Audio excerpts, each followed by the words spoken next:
Bueno, Andrés Rosel Canciller es director del Departamento de Patrimonio Material y Digitalización del Instituto de Patrimonio del Instituto Histórico y Artístico Nacional Material, el IPAM. Miembro consulto del Patrimonio Museológico del IPAM, doctor en Arquitectura y Urbanismo de la Universidad de San Paulo. Profesor de la Universidad de Brasilia, con experiencia en el área de arquitectura, historia de la arquitectura y urbanismo, actuando principalmente en temas de preservación del patrimonio cultural. Fue director de la Facultad de Arquitectura y Urbanismo de la UNB, de la Universidad Nacional de Brasil, entre 2004 y 2011, y ha participado como disertante en numerosos encuentros y seminarios. Actualmente está vinculados al proyecto retrospectivo.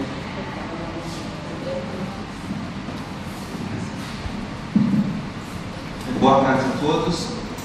Queria iniciar agradecendo o convite do Colégio de Arquitetos, dos colegas, agradecer a todos a oportunidade de estar aqui em Santa Fé mais uma vez.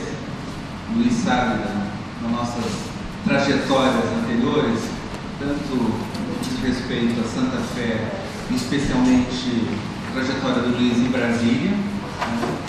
E quero iniciar agradecendo e me desculpando, como sempre, por falar em português. Prefiro falar em português despacito do que em portunhol errado.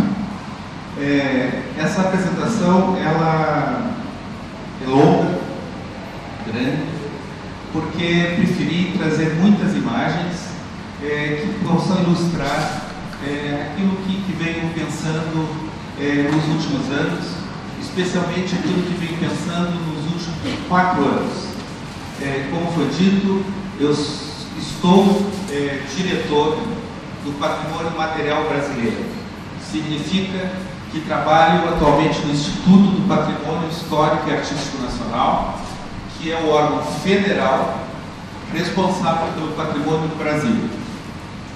Ou seja, responsável por todo o conjunto de bens preservados, legalmente preservados, que chamamos de tombados no Brasil, que são os bens listados na maioria dos países.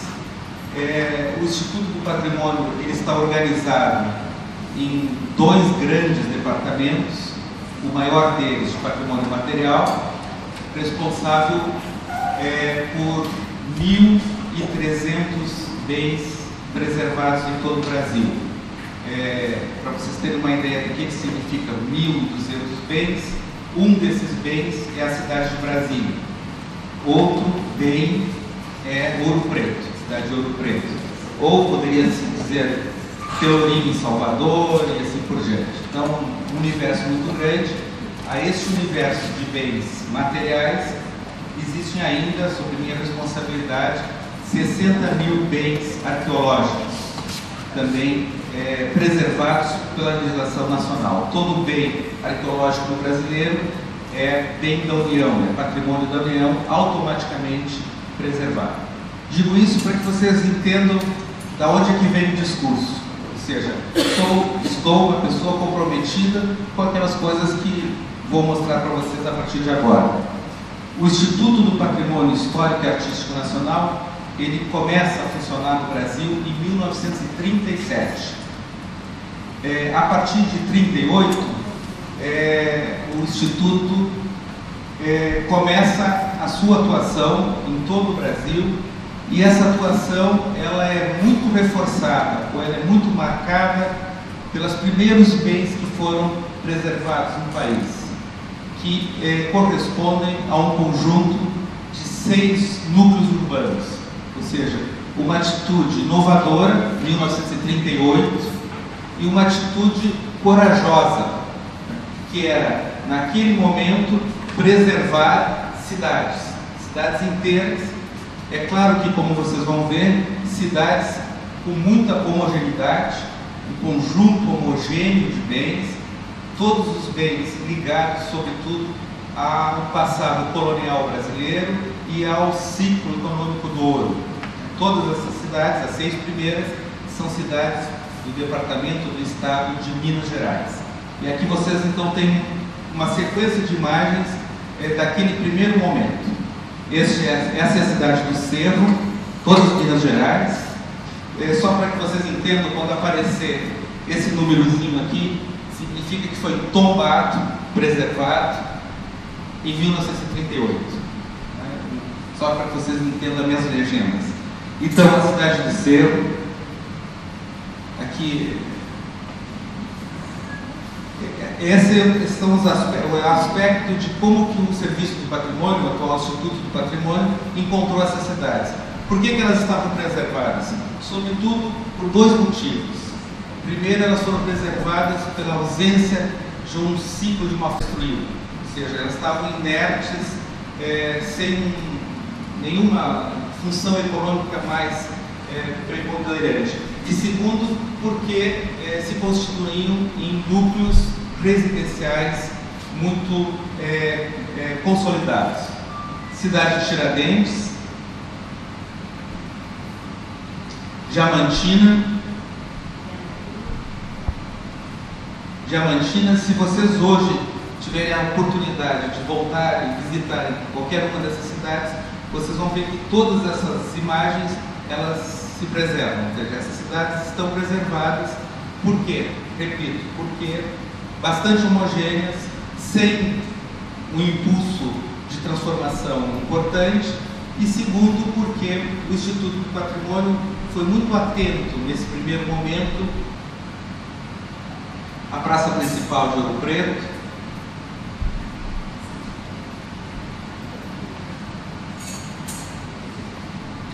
e aqui uma curiosidade, como que agia o Serviço do Patrimônio? Preservava, portanto tombava o núcleo histórico até onde a vista alcança. Entendem? Hasta a vista. Toda essa área envoltória, todo esse entorno era preservado juntamente com o casco histórico. Esses são os primeiros momentos do Instituto. Nós chegamos hoje com 84 conjuntos urbanos preservados no Brasil, ou seja, numa história de quase 80 anos de instituição, nós temos 80 bens urbanos, cidades praticamente inteiras, núcleos inteiros, tombados. Um primeiro momento com muitos tombamentos, depois nós temos uma desaceleração e agora há um esforço muito grande do Instituto do Patrimônio em voltar a trabalhar com núcleos urbanos. O que aconteceu? De 38 até hoje nós temos uma grande modificação na dinâmica urbana brasileira e imagino de muitas cidades. Primeiro, nós temos um poder municipal enfraquecido. A Constituição brasileira, ela define que a União, os departamentos, os estados e os municípios, todos os três têm atribuição para preservar o patrimônio histórico. No entanto, apenas os municípios têm atribuição para construir políticas urbanas e, sobretudo, tratar do solo urbano, coisa que o Instituto do Patrimônio não faz. Crescimento urbano desordenado, infraestrutura precária, função habitacional esvaziada, parte dos imóveis em situação de risco, potencial econômico e simbólico subaproveitado e projetos urbanísticos e arquitetônicos de baixíssima qualidade. Hoje nós enfrentamos no Brasil um problema urbanístico seríssimo, associado a um despreparo dos profissionais arquitetos e urbanistas para atuar nas cidades e, sobretudo, para atuar no patrimônio. Você não trouxe os exemplos, mas é muito fácil de se perceber o quanto que isso tem sido prejudicial. Vou fazer uma leitura desses 3 ou 4 slides e depois seguimos com muitas imagens.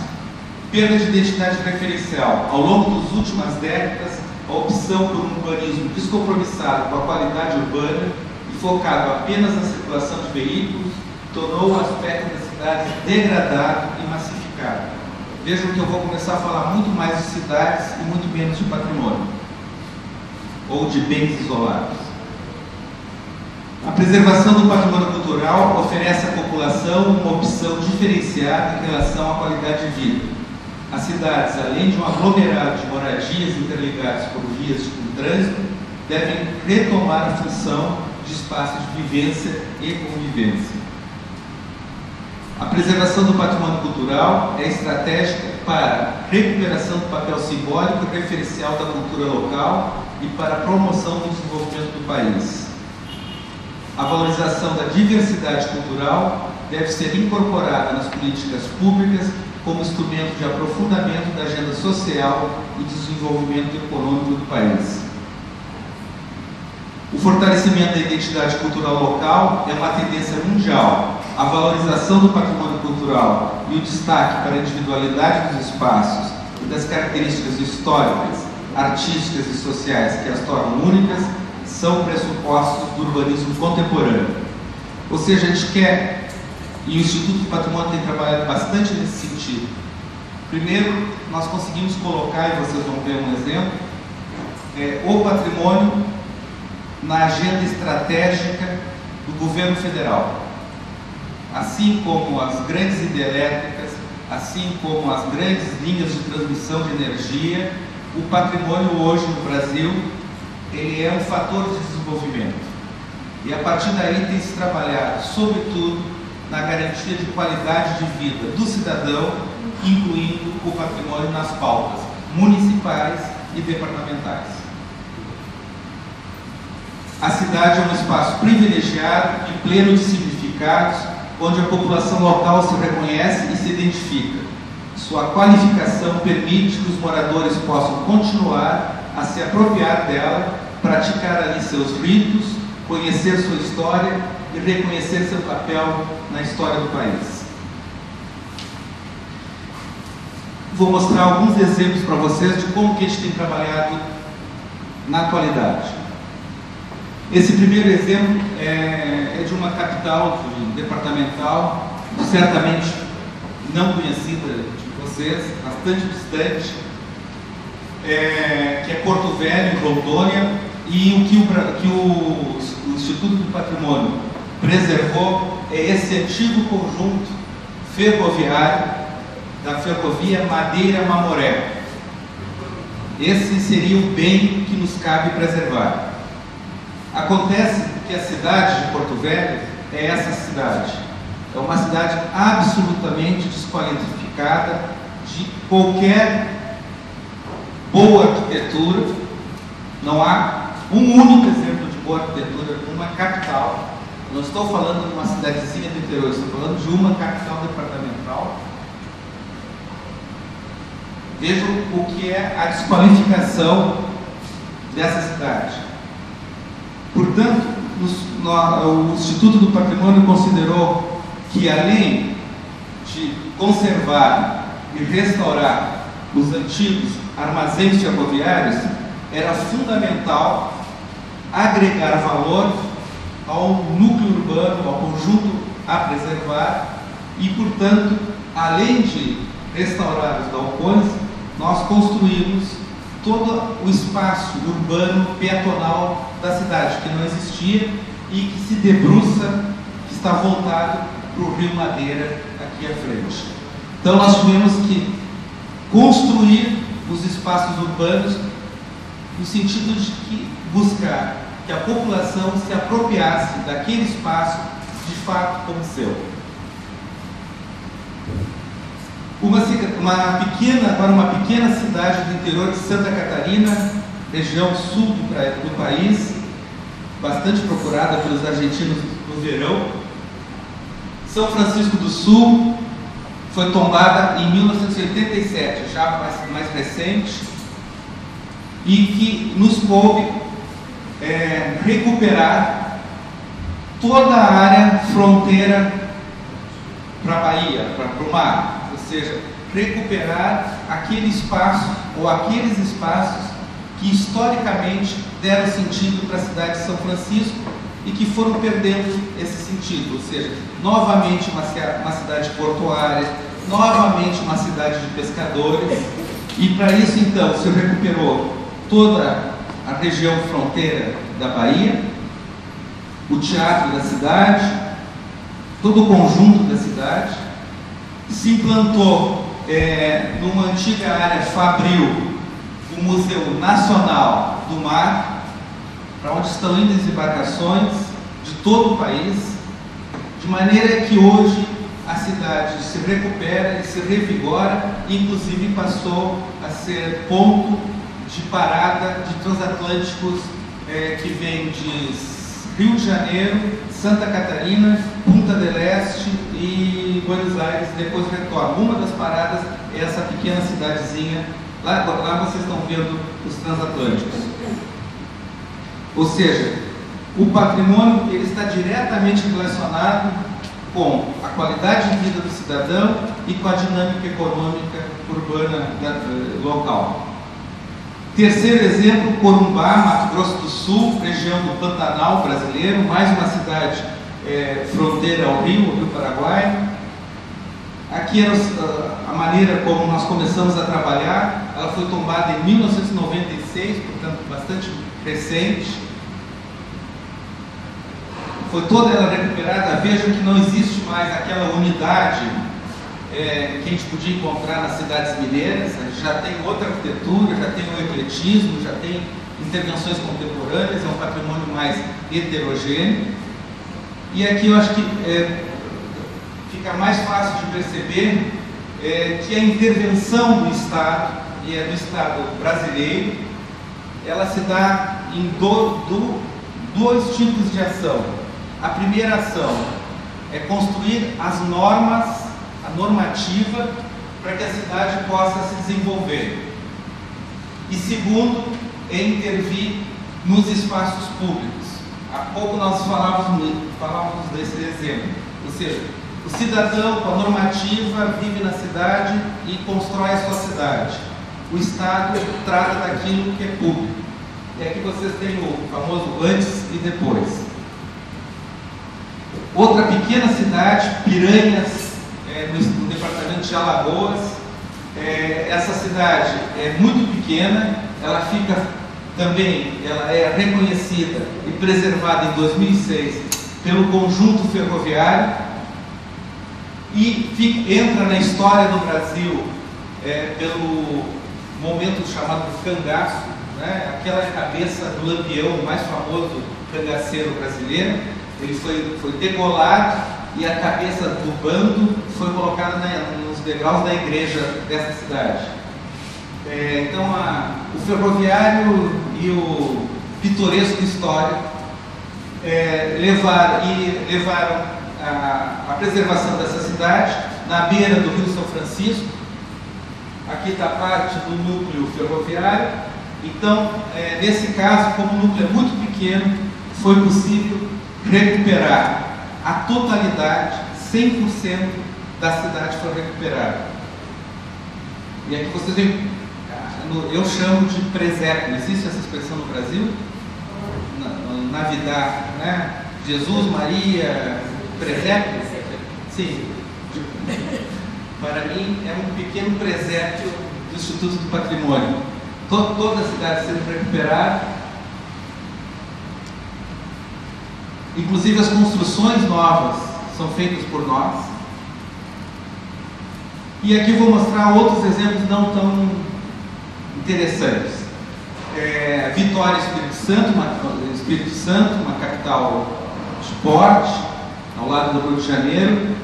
O bem que nos cabe proteger é o convento franciscano da Penha, que é uma obra importantíssima, tombada em 1943, e que fica numa situação privilegiada em relação à paisagem. A capital foi crescendo e entendemos que era fundamental preservar alguns campos visuais de maneira que a cidade sempre, que o monumento sempre se destacasse. É importante vocês olharem esse elemento aqui, esse obelisco, porque nesse local foi previsto a construção desse edifício. E não é um erro, né? Esse edifício tem 130 metros de altura. E, portanto, uma escala absolutamente nova para a cidade e bastante comprometedora do ponto de vista de qual seria o monumento mais importante da cidade, que certamente passaria a ser o edifício. Vejam que na internet o edifício estava sendo já vendido como realidade aumentada. Certamente uma realidade muito aumentada, dada a escala que estava sendo proposta. Como funciona a normativa do IPHAN para esse bem? Aqui está o bem. O Instituto do Patrimônio, ele identificou 7 pontos ao longo da capital, Vitória, que seriam de visadas, privilegiadas e preservadas do monumento. Então, a partir dos cones visuais, qualquer nova construção que intercedesse esses cones visuais, ela teria que ter uma altura controlada. E vejam, mesmo com vários pavimentos já vendidos, esse edifício não foi aprovado pelo IPHAN e nós conseguimos barrar o empreendimento. Um outro exemplo, Recife, uma capital importantíssima, né? Uma capital com um legado extraordinário, sobretudo da presença holandesa no Brasil. Esse é um forte de origem holandesa, que os holandeses deixaram no território brasileiro, chamado Forte das Cinco Pontas, tombado em 38, portanto, no primeiro momento do IPHAN. E aqui a gente vê a área onde eu estou trabalhando. Novamente, rio, ou seja, a presença da água, presença da ferrovia, e aquela flecha, ela indica onde está o forte hoje. A gente pode olhar ao contrário, o forte, aquela área ferroviária, aqueles edifícios todos correspondem às praias, ou seja, todas as praias da cidade de Recife, elas se acabaram, porque a altura dos edifícios é tão grande que não há mais área de praia com sol, todas estão sombreadas, ou seja, as melhores praias da cidade estão sombreadas, que é a Praia da Boa Viagem, e sobra, vejam que isso é uma sobra de cidade, uma área ferroviária que foi leiloada, asta pública, se diz aqui, não? Asta pública, leilão, foi vendida em leilão, rematada, pelos mesmos empresários que construíram essas torres. São chamadas em Recife de Torres Gêmeas. Lá estão as Torres Gêmeas. A primeira seta é o forte e a área ferroviária. Pois bem, vejam, é um pequeno forte. A área de proteção do Instituto do Patrimônio é equivalente, é muito pequena. São 100 metros de raio ao redor da fortificação. E vejam o que aconteceu. Estão propondo 13 torres com a mesma escala daquelas duas. Hoje é um debate gigantesco na cidade de Recife. Parte da população, sobretudo os jovens, estão acampados, estão com carpas, vivendo nessa área para impedir o empreendimento. O Instituto do Patrimônio Federal não tem atribuição nessa área, porque não é a nossa área de entorno, embora ela prejudique toda a escala da cidade de Recife. É uma barreira que se cria nessa região. Esse empreendimento gerou um movimento popular importantíssimo chamado Ocupe Estelita. Estelita é porque essa região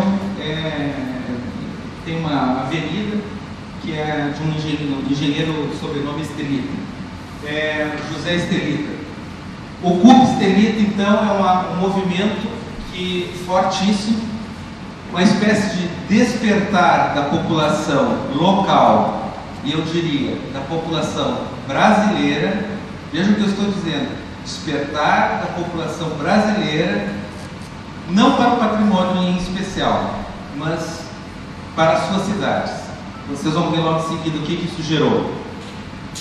Salvador, mesmo caso, um bem isolado, uma igreja novamente franciscana. A igreja está aqui na letra F. Essa é a área de entorno que o Instituto do Patrimônio definiu. Para essas áreas de entorno existe uma normativa e se define o que se pode construir, o que não se pode construir, a altura dos bens. A proposta, vejam, dentro da área de entorno do IPHAN está preservada. A proposta é a construção desse edifício que, nessa fotografia, não prejudica muito, ou seja, ele está misturado, está envolto. O entorno, a ambiência é de edifícios em alturas. Mas quando a gente olha do outro lado, a gente começa a perceber o quanto esses edifícios passam a interferir na paisagem das cidades. Veja que eu não estou falando apenas de interferir no bem preservado, o mosteiro, a igreja franciscana que está lá em cima, mas como há uma quebra de escala nas cidades. Isso tem sido recorrente em praticamente todas as cidades brasileiras nesse momento. Bom, como que o IPHAN está trabalhando na atual situação? A presidente Dilma Rousseff, ela aprovou um programa chamado PAC, que é Programa de Aceleração do Crescimento. Já vem do governo Lula, mas ela aprovou o Pacto Cidades Históricas, que permitiu ao IPHAN trabalhar com aqueles valores que nós nunca tínhamos trabalhado antes, que corresponde a 1,3 bilhões de reais, algo como 600 milhões de dólares para o patrimônio. Nunca nós tínhamos trabalhado com isso. E que é destinado para restauração de monumentos e edificações de uso público e requalificação de espaços urbanos. Ou seja, quando eu falei que nós tínhamos conseguido colocar o patrimônio na pauta do governo federal, a isso que eu estou me referindo. Ou seja, é uma ação de governo, que até então foi criada para evitar que o Brasil caísse na crise econômica mundial. Agora já caímos, não adiantou, já estamos por aqui. Não só uma crise econômica, como uma crise política muito preocupante, bastante preocupante, e que destina 1 bilhão de reais para restauro e requalificação urbana e 300 milhões de reais, ou seja, 100 milhões de dólares, para imóveis privados, ou seja, recuperação de imóveis privados a fundo perdido, ou seja, é um empréstimo e o pagamento desse empréstimo ele cria um fundo municipal de preservação do patrimônio, ou seja, eu empresto para um particular e esse particular ele não paga novamente para o governo, por isso fundo perdido, mas ele paga em 15 anos para um fundo municipal, para que esse fundo municipal volte a financiar, como pressuposto, o patrimônio local. O que a gente está fazendo? Vários projetos de embutimento de fiação subterrânea, ou seja, retirar a fiação de centros históricos, e muitos projetos de requalificação urbana, inclusive daquelas cidades tombadas em 38. É o caso de Ouro Preto, que nós vamos começamos a retirar os automóveis do centro histórico. Então, vejam que vai haver todo um nivelamento dos passeios públicos, que já são mais contemporâneos, além da recuperação das igrejas em si, dos monumentos isolados.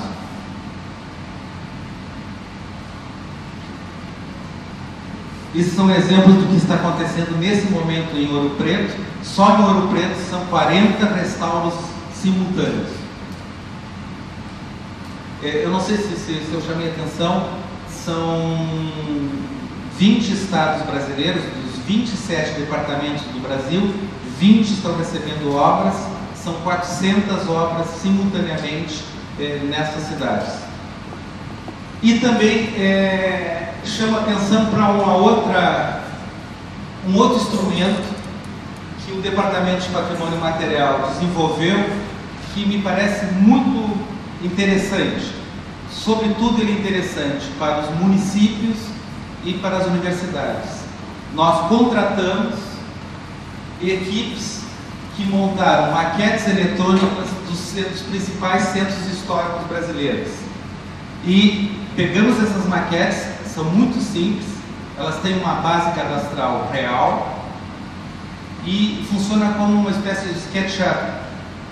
E nós entregamos para as prefeituras e para as universidades trabalharem com seus alunos com o tema inserção de monumentos no centro histórico. E para a prefeitura como um instrumento de gestão, ou seja, para que ela perceba claramente não só o impacto do novo edifício, isso aqui é Belém do Pará, no centro histórico, mas o que pode acontecer se um novo edifício for nesse local. Monta a maquete, inclui, tira, ou seja, é um instrumento de planejamento, de gestão e que nós estamos doando para as prefeituras e para as universidades. Por que para as universidades? Pelo tema da formação de novos arquitetos, mas sobretudo porque as universidades podem pressionar as prefeituras municipais, as intendências, para que utilizem ou seja, um pouco do exercício que está sendo feito aqui em cima. E um grande esforço, talvez a maior prioridade do Instituto do Patrimônio nesse momento, que eu estou à frente, é a elaboração de normas e atualização das normas de todos os centros históricos brasileiros. Todos vão sofrer uma atualização para que passem a dialogar com os planos diretores locais. Repito, os municípios brasileiros, as intendências, que trabalham com o uso do solo.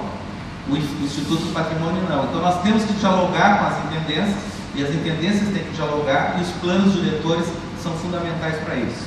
Então nós estamos, nesse momento, com um esforço em todo o país, e eu estou mostrando alguns slides que exemplificam. Nós vamos para cidades como Antonina, no Paraná, que foi uma cidade tombada em 2012, e começamos a explicar, por exemplo, que não só tem que haver uma norma que preserve esse casaril, mas que essa norma tem que preservar a paisagem. E é muito difícil o intendente, a população local, entender isso, compreender que a área preservada corresponde à divisão, né? E aí nós usamos imagens fortes como essa, que é a ideia de que o que vai acontecer com o seu município se a gente não tomar, no momento atual, medidas pesadas, enérgicas. Ou seja, ele vai se transformar no que estão se transformando todas as cidades brasileiras. Então nós temos várias imagens montagens com essa situação. Ou seja, nós vamos perder a paisagem, nós vamos perder a sua cidade. Outro grupo de imagens que eu quero mostrar para vocês, eu tenho viajado muito, não só pelo Brasil, toda semana eu vou para uma cidade do Brasil, mas eu tenho viajado bastante para experiências como a que eu estou hoje, com vocês. Hoje pela manhã eu fiquei fotografando essa peatonal com as soluções encontradas por vocês do ponto de vista de oferecer qualidade de vida para o cidadão.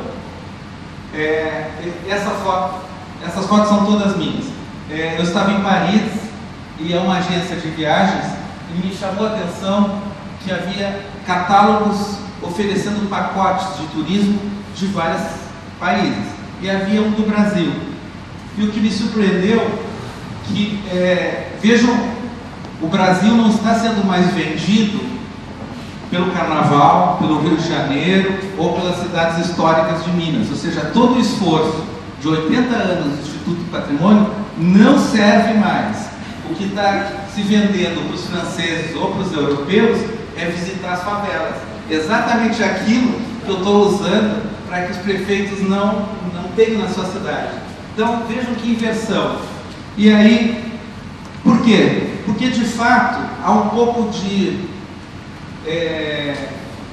não quero dizer que os europeus estão certos, acho que estão errados, mas, vejam, esse é o aspecto do centro histórico do Brasil.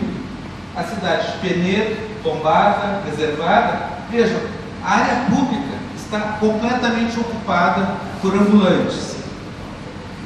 Manaus, vejam a praça principal de uma capital, completamente tombada. Onde está o espaço público? Isso é um centro histórico brasileiro. E eu sou diretor do patrimônio material e fiscalização, ou seja, é atribuição do meu departamento fiscalizar a qualidade do espaço ou do patrimônio nacional. E é isso que eu encontro. Ou é isso, ou seja, toda a área de pedestres ocupada no Rio de Janeiro, ainda Rio de Janeiro. Diamantina, 1938, eu mostrei para vocês as imagens belíssimas de Diamantina. Vejam como é que está a cidade de Diamantina, ou como que uma idosa em Diamantina é obrigada a circular pela cidade. Primeiro, porque não tem passeios públicos. Segundo, porque o Instituto do Patrimônio não permite mudar o calçamento. Como fica o cidadão? Como que eu vou querer que esse cidadão ou essa comunidade preserve sua cidade, defenda a sua cidade? São problemas sérios que nós estamos enfrentando hoje em todo o Brasil. Mais uma vez, onde estão os passeios públicos? Eu gosto muito disso, ó. Vaga da farmácia. Ou seja, qualquer pessoa faz o seu cartão, coloca e ele se apropria do espaço público, porque ele tem um comércio. Ou quando existe espaço público, ele está nessa situação. Ou seja, vai muito além da questão do restauro do monumento isolado. Há um problema maior, que é de melhoria da qualidade de vida urbana e incluir o patrimônio nesse esforço. Sem isso, nós vamos passar mais, o IPHAN vai passar mais de 80 anos trabalhando quase que em glória, trabalhando em seu pequeno mundo patrimonial, enquanto que todo o resto está se perdendo. E a população começa a se manifestar. Não jogue lixo. O centro antigo sangra, Salvador. Aqui poderia morar gente, Salvador, Pelourinho. Ou seja, o centro histórico está esvaziado, as casas estão se arruinando e não há uma dinâmica residencial naquele local. Movimento dos trabalhadores sem teto, luta pela moradia, São Paulo. Ocupe Estelita, Recife, e a partir do Ocupe Estelita, Ocupe Lapa, Rio de Janeiro, a Lapa, a área boêmia da cidade, lá atrás está os arcos da Lapa, onde passa um bondinho. Ocupe Meia, no Rio de Janeiro. Aqui os jovens abraçando e passando a viver na área que eles não querem, onde construam os edifícios. Não é para preservar, eles não querem que preservem a área ferroviária, eles querem que transformem a área ferroviária num parque urbano e não construam as 13 torres de 130 metros de altura cada uma. E aí a gente começa a perceber que é possível construir cidade para todos. Eu vou ser muito rápido aqui agora, tá? Porque essas não são fotos brasileiras, são fotos do mundo. Não, aqui tem uma, tá? Então, Diamantina, vejo que é possível resgatar qualidade em coisas muito simples. Na diferença de nível, o cidadão se apropria porque ele quer ficar naquele local. México, Óbidos em Portugal, Paris, que é tão A gente sempre tem essa ideia dos turistas, né? Ou seja, uma cidade que é feita para o cidadão francês, parisiense. Ela é boa para o cidadão francês, parisiense, nós já caminhamos essa cidade quase toda, e sabemos o quanto que ela é boa de caminhar e certamente ela é boa para o seu cidadão. México, Cartagena, veja, do lado do museu, ocupação, Peru, Cidade do México com um curandeiro, um índio, não sei, Salvador, Bahia, a praça principal da cidade, Paris novamente, obviamente México, Rio de Janeiro, Pequim, aqui Buenos Aires, Londres, Chinchero no Peru, tinha que botar Dália na China, Rio de Janeiro, novamente Pequim. Não é feito, ou seja, toda a população, os idosos se apropriam dos espaços que se imagina pensados para as crianças. As crianças se apropriam dos espaços, obviamente, imaginados para os adultos e assim por diante. Padarias comunitárias em Pisac, no Peru, ou uma pequena experiência de bibliotecas ambulantes em Cartagena. Um desenho de mobiliário urbano mais sofisticado em Santiago, ou mais simplificado em Lisboa, ou simplesmente o aproveitamento de uma área de canteiros em Pequim, sofisticado em Nova York, interessante em Santiago. Aqui vocês conhecem. Vejam, todos são espaços urbanos de qualidade. O patrimônio está associado a ele. Eu não estou falando do Palácio do Louvre e assim por diante. Eu estou falando das áreas ocupadas pela população, mantidas e que dão sentido à cidade e que nos fazem ter sentido de pertinência a esse conjunto de bens patrimoniais. Até em São Paulo a gente pode encontrar bons exemplos. Novamente Diamantina. Aqui um pequeno detalhe, né?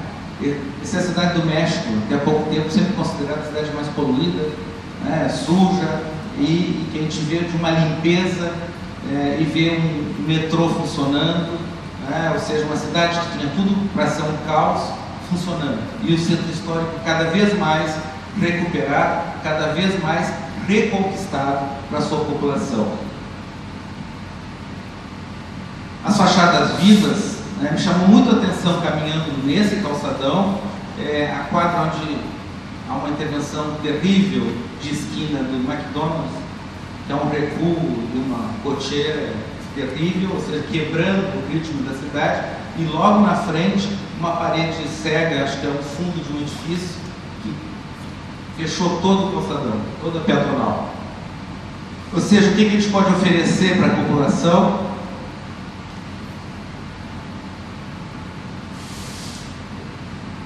Vou indo bem rápido, tá?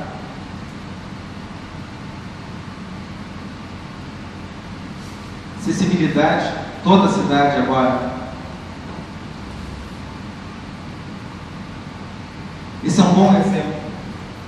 Houve um esforço enorme de criar em Salvador, no Pelourinho, um circuito, praticamente todo o Pelourinho hoje está acessível para cadeirantes. E aí nós estamos inaugurando a obra e acontece isso. Hoje existe uma calçada acessível, mas a população ainda não está preparada para a questão da acessibilidade, ou seja, ocupa para jogar dominó, né?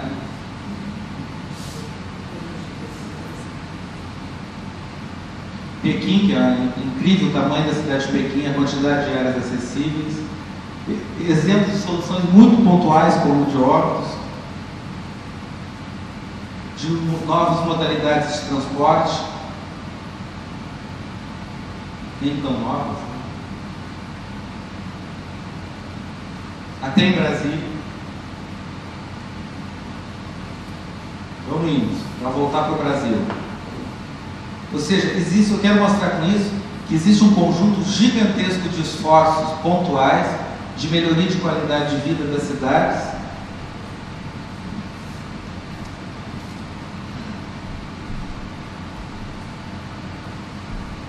a informação que é fundamental para o cidadão, e sempre eu acho que é um erro, muitos intendentes pensam, sobretudo do Brasil, pensam em melhorar a sua cidade turística, o que é um erro gigantesco. Ou seja, tem que melhorar a cidade para o cidadão. Os turistas vêm naturalmente quando a cidade é boa. Pequim, né? Tem que mudar de língua, senão não se entende absolutamente nada. Aqui é Córdoba no chão. As campanhas públicas, acho que é Córdoba, né? Não, Santiago.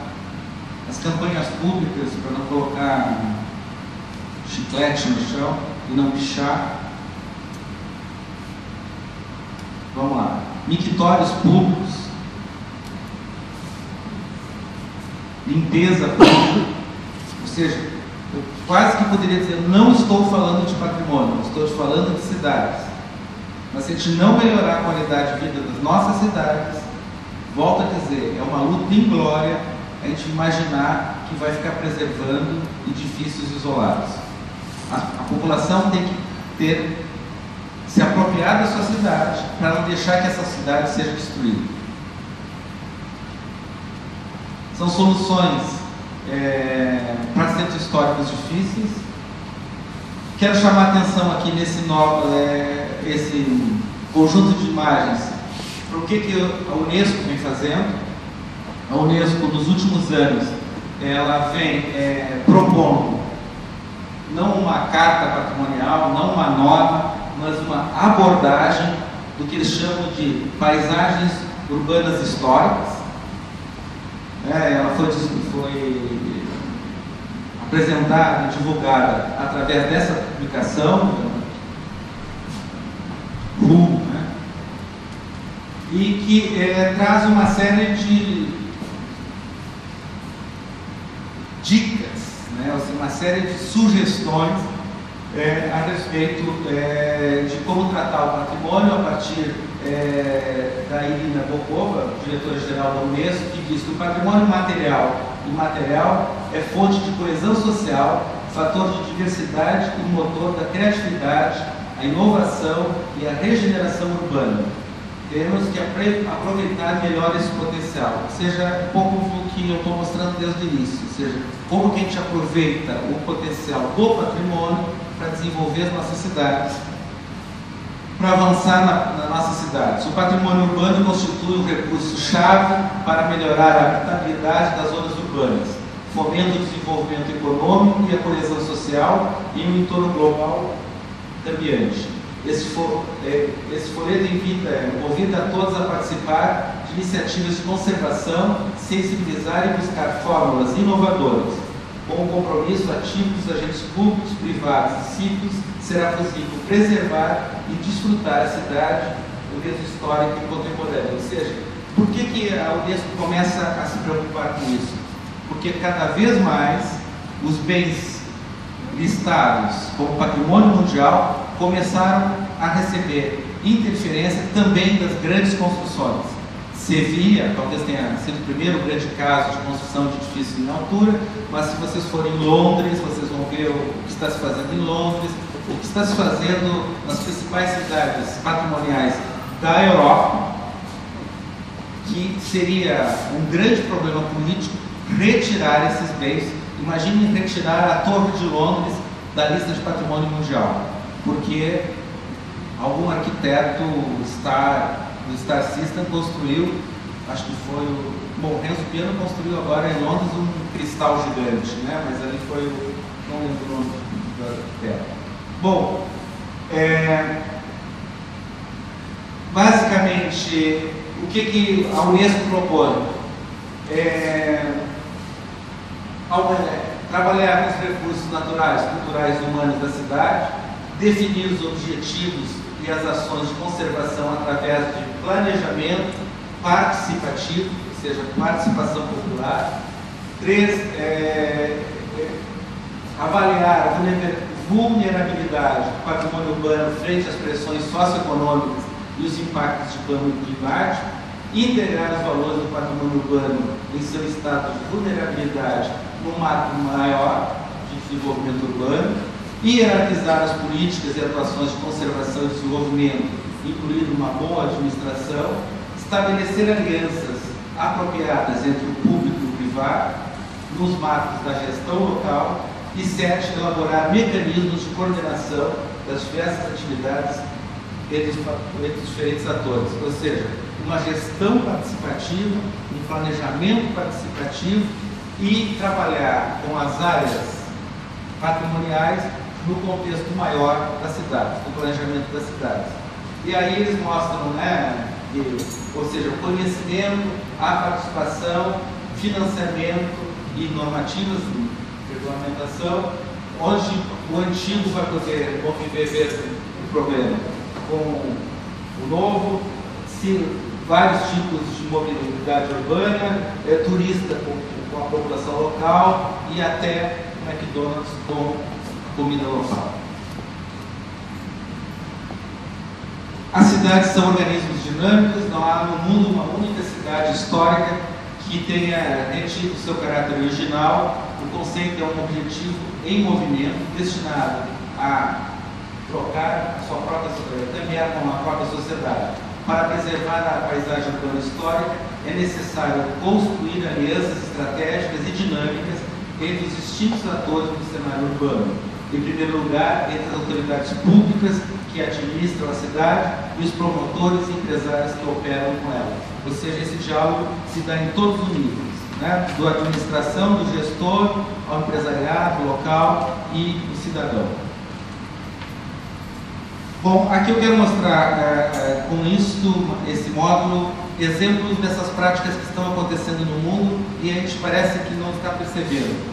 Isso aqui acontece em Londres desde 2003, que é toda a área central de Londres, ela está delimitada e para se ter acesso com carros, com coches, é necessário pagar um pedágio. Ou seja, esse pedágio hoje já está em torno de quase 12 libras, é muito caro, e que corresponde a um esforço britânico de retirar os veículos do centro da cidade, do centro da capital. Isso só funciona quando associado à retirada dos carros e ao pagar o pedágio, existe transporte urbano de qualidade, ou seja, metrô de qualidade, ônibus de qualidade, porque senão fica uma questão que só entra na cidade quem pode pagar. Como é que funciona? E veja o tamanho da área onde hoje só se anda de veículos pagando, ou seja, um esforço de retirar os veículos do centro histórico. Desde 2007, e há um plano de transformar Nova York numa cidade sustentável, em cima de 10 itens. Esse plano Nova York 2030, 2007 até 2030, e que está construído com a ideia de transformar Nova York numa cidade verde, a partir de 10 compromissos. Esses compromissos, o primeiro deles é construir habitação em Nova York, ou seja, as pessoas têm que morar, quanto mais no centro, melhor.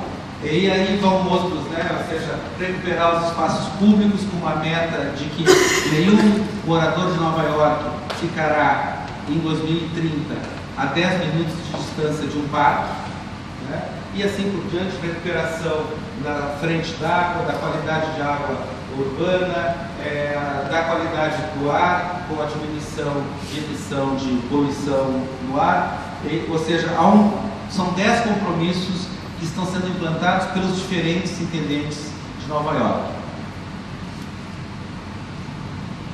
inclusive com a recuperação e destinação de várias áreas de Manhattan para pedestres e ciclistas. Copenhague com a questão das bicicletas, e aqui no Brasil hoje está acontecendo um fenômeno semelhante a esse. Toda a intendência no Brasil está construindo ciclovias, o que é ótimo, mas as ciclovias do Brasil não estão acompanhadas com os locais adequados para depósito, não estão associados com outras modalidades de transporte público. É claro que as pessoas, para utilizarem as bicicletas, elas têm que ter não só ciclovias de qualidade, mas também elas têm que ter um banheiro público para depois da circulação de bicicleta, tem que ter toda uma série de outras pequenas ou grandes intervenções que garantam que, de fato, a população, vejam, bicicletas com modalidades diferentes, ou seja, toda a cidade passa a ser ocupada, de fato, pelas bicicletas, porque ela foi preparada para as bicicletas. Ou um exemplo inglês, que é da recuperação de antiga via de automóveis para via de pedestres. Gosto muito desse exemplo dinamarquês. Essa foto aqui é interessante porque ela mostra essa via totalmente destinada para veículos. Chamar a atenção desse prédio aqui para vocês terem uma relação com a próxima slide. E o que foi feito? A intendência, o local, a administração de gestão local resolveu não só recuperar a área, mas sobretudo recuperar o curso d'água que existia nesse local e que em determinado momento, por um desses tantos erros de planejamento urbano, foi fechado. Então, aquela casa que eu mostrei aqui, então, se recupera o curso d'água e se recupera a cidade. Por quê? Porque as pessoas se apropriam do espaço urbano, que não só é feito, mas é feito também com qualidade. Aí. E aqui a gente começa a associar água, mobiliário urbano, aqueles exemplos que eu passei rapidinho, estão todos bicicleta, assim por diante. Ou coisas mais esdrúxulas, mais estranhas, mas que não deixam de ser momentos de recuperação do espaço urbano e de apropriação da população do espaço urbano, como as praias de Paris. E o último exemplo, já de começar, me avisa, Rio de Janeiro, para não dizer que não tem nada, isso aqui não é uma obra de intendência, tá? Município do Rio de Janeiro, Prefeitura do Rio de Janeiro, é uma grande ação público-privada, chamada Porto Maravilha, e que está modificando, para quem conhece o Rio de Janeiro, vai modificar completamente a área central do Rio de Janeiro. O exemplo que eu vou mostrar do Porto Maravilha corresponde à opção da cidade em demolir esse elevado. Da mesma forma que em determinado momento se optou por esconder os rios, fechar os rios, canalizar os rios, também se optou por essas barbaridades. Vejam que o elevado, ele cortou o antigo mercado de ferro da cidade do Rio de Janeiro. Destruiu o mercado. A prefeitura, então, resolveu e implodiu. Vocês estão vendo aqui a foto da implosão de toda essa estrutura de concreto. Toda a estrutura de concreto foi demolida. E no seu lugar está sendo proposto um grande bulevar associado a transportes leves, sobre trilhos. Aqui vocês estão vendo essas obras já estão acontecendo, e além da recuperação de todo o bulevar, aqui passava o viaduto, também há uma série de intervenções pontuais de construção de museus e equipamentos urbanos, como o famoso museu do Calatrava, de Santiago Calatrava, que esse museu está pronto, vai ser inaugurado na próxima semana. Particularmente eu não gosto disso, mas eu tenho que reconhecer que dentro do meu discurso ele tem funcionado perfeitamente, ou seja, essa ação garantiu a retomada do centro antigo do Rio de Janeiro pela população. que vai pelo menos conhecer o que é essa estrutura estranhíssima chamada Museu do Amanhã, que se apresenta hoje no Porto do Rio de Janeiro. Bom, para encerrar, eu quero só chamar a atenção, quando eu tenho ido nessas palestras, apresentações no Brasil, em geral 4 questões sempre são feitas. Então eu vou antecipar, não sei se vocês fariam as mesmas questões, mas eu vou antecipar. A primeira é sempre essa: preservação cultural e cidadania. Que desafios e caminhos nos colocam os conceitos e instrumentos vigentes para a preservação do patrimônio cultural? E eu acho que o principal desafio é a questão da cidadania, ou seja, passa necessariamente pela nossa defesa não apenas do direito à memória, mas sobretudo o direito à cidade, o direito da cidade associado, o direito à circulação, ou seja, mobilidade, o direito ao acesso à cidade, né? E, ou seja, a recuperação dos valores de cidadania, sobretudo no Brasil, num momento que é muito difícil para o país, tem sido muito difícil. Nesse momento no Brasil, nós nunca passamos por momentos tão difíceis do ponto de vista de intolerância racial, religiosa e sexual. Ou seja, há uma verdadeira batalha aberta, franca, em todos os níveis, do Congresso Nacional até os núcleos urbanos, do ponto de vista entre religiões,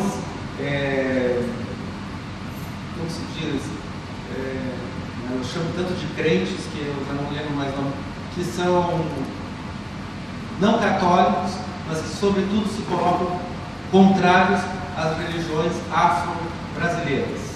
Mais uma vez se voltou no Brasil a combater o candomblé, por exemplo, que é uma tragédia. Os terreiros de candomblé têm sido invadidos e têm sido destruídos à noite no Brasil. Não sei se isso é divulgado. Do ponto de vista, existe uma intolerância racial associada, né, sobretudo contra os negros, e uma intolerância sexual do ponto de vista anti-sociedade gays e lésbicas gigantesca. Isso tem levado a problemas seríssimos no Brasil. Faço esse parênteses porque estou chamando a atenção de que ou a gente trabalha com essas questões, a gente avança essas questões, ou a gente volta e vai ficar fechado num mundo particular daqueles que entendem do patrimônio, como se isso tudo não fosse patrimônio. Como articular a preservação das dimensões material e imaterial do patrimônio cultural na dinâmica institucional e em ações concretas? É quase que uma recorrência da questão anterior, ou seja, respeitando as diferenças, respeitando todo tipo de desigualdade que existe em bastante quantidade no Brasil. Eu volto a dar o exemplo porque nós estamos preservando, nos últimos 4 anos, nós preservamos, ou seja, eu preservei, porque passa por mim essa decisão, 5 terreiros de candomblé, só em 4 anos. Ao longo da história do Instituto do Patrimônio nunca tinha sido feito isso, ou seja, a gente sempre preservou construções, templos católicos. E isso gera um problema assim, muito grande. Por quê? Porque não se entende a diferença, não se entende e não se respeita a questão do culto do outro, da memória do outro, sobretudo no caso das religiões afrodescendentes, que tem uma questão de identidade da presença africana no país, que é gigantesca. Como conciliar a preservação do patrimônio cultural em áreas urbanas e situações complexas com o desenvolvimento? Dialogando. Ou seja, ao longo de 80 anos da instituição, do Instituto do Patrimônio Histórico e Artístico Nacional, o IPHAN utilizou muito o chamado poder de polícia. Nós temos uma legislação, que também é de 37, que nos permite controlar o que se faz e o que não se faz nas áreas preservadas. Mas ao longo dessa história, nós nunca, ou poucas vezes, nós dialogamos com a população sobre se ela estava querendo que o IPHAN fizesse ou não fizesse determinadas ações. Hoje a população não aceita mais isso e nós temos que passar para um outro patamar institucional, que é de construir junto, dialogando com a população. E a última pergunta: como conciliar tradição e modernidade? Esse é um tema brasileiro, talvez, historicamente brasileiro, está na origem do Instituto do Patrimônio Histórico. Em 1937, quem criou o Serviço do Patrimônio foram os mesmos modernistas, o mesmo Lúcio Costa, o mesmo Oscar Niemeyer, ou seja, são as mesmas figuras, os mesmos arquitetos. E o que acontece? Hoje, como eu disse no começo, nós temos um outro problema, que é da falta de qualidade dos projetos arquitetônicos. Os nossos arquitetos são mal formados.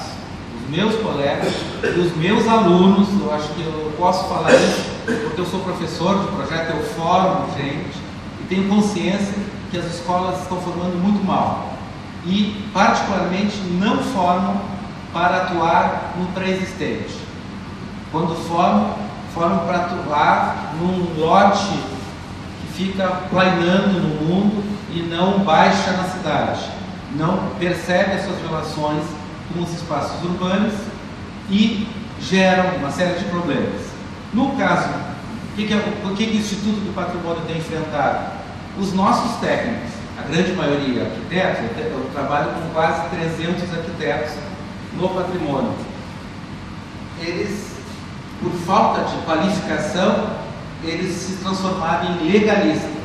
Ou seja, é muito mais fácil pegar a norma e dizer que não pode fazer nada. Esse edifício onde nós estamos, no Brasil, não seria aprovado. Eu fotografei e mandei fotos para a presidente do IPHAN, Jurema Machado, para mostrar para ela: olha, ainda botei, você acha que nós íamos aprovar esse projeto? Não, porque os nossos técnicos não têm segurança, e se não tem segurança, se refugiam nas normas, não aprovam nada. Aprovam a mediocridade, o que é pior para o patrimônio. Estão contribuindo para piorar o patrimônio e não para qualificar o patrimônio, que é o nosso papel. Então, como conciliar a tradição e a modernidade? Tem que perder o medo. Tem que perder o medo e tem que colocar uma pele de concreto no centro histórico, sim. Tem que construir com qualidade.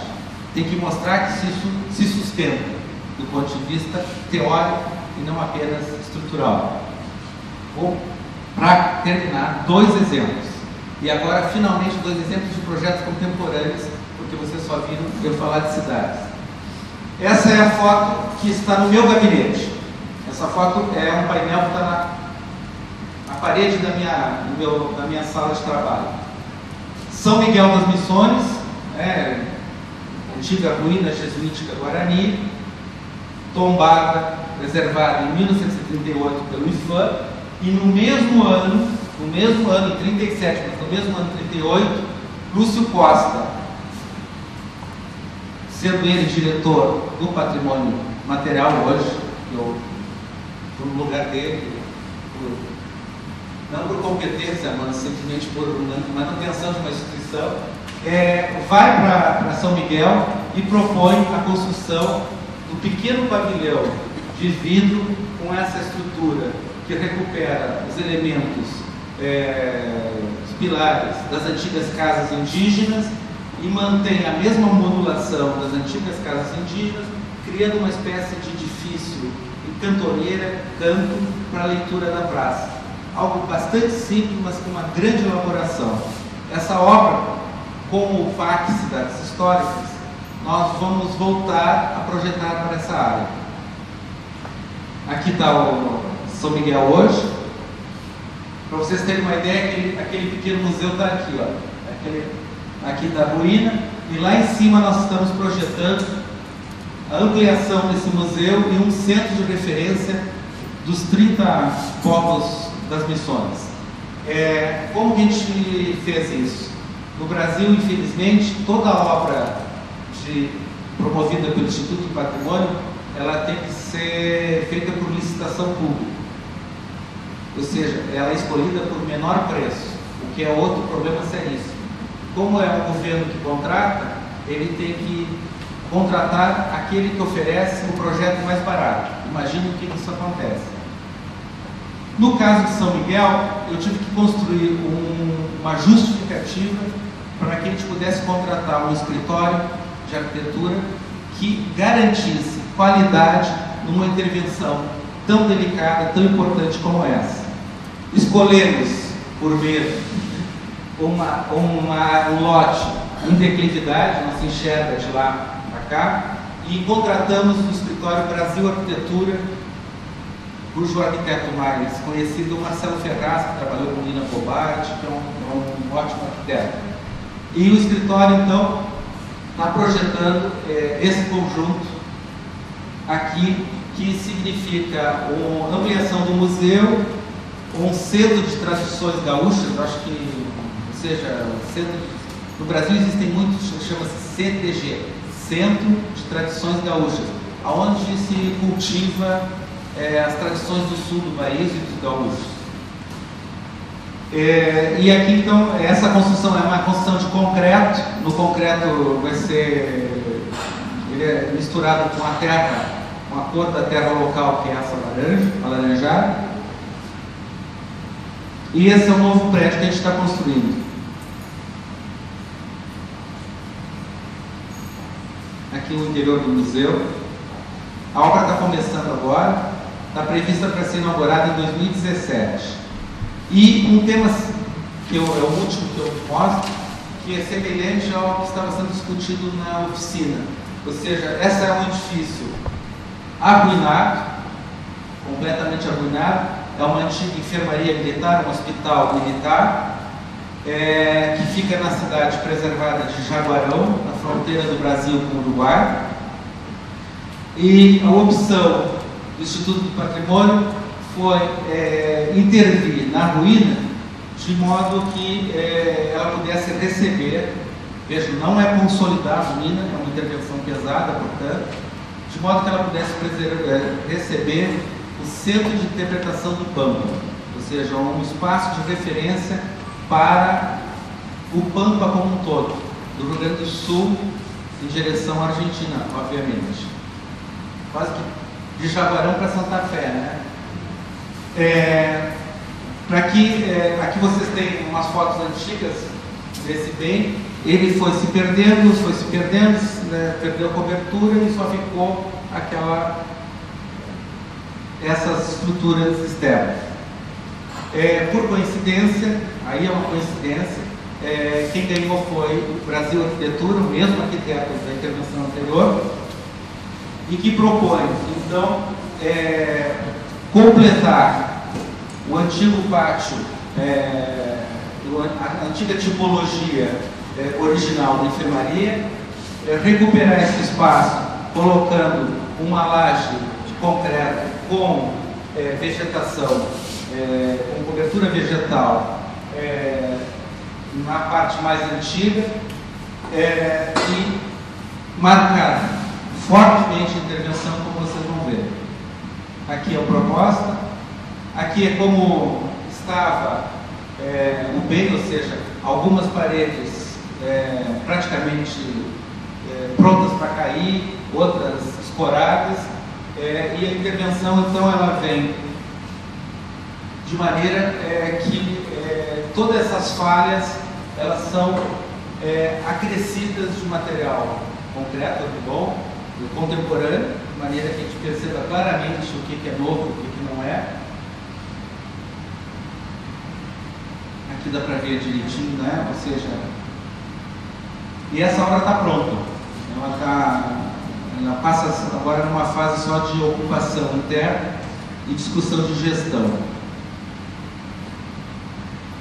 Eu não voltei mais aí.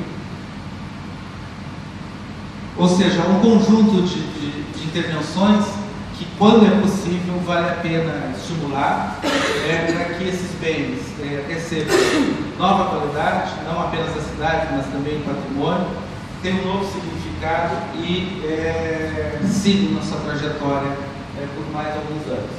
Para terminar, então, preservar o patrimônio não é apenas olhar para o passado, mas, sobretudo, é pensar nas coisas que devem fazer parte do futuro. E eu acho que o que deve fazer parte do futuro são as gerações que vêm por aí e que vão receber esse patrimônio. E, portanto, eu acho que ou a gente faz essas gerações amarem essas cidades e, a partir daí, preservar essas cidades, ou a gente vai ter uma luta enorme. Obrigado.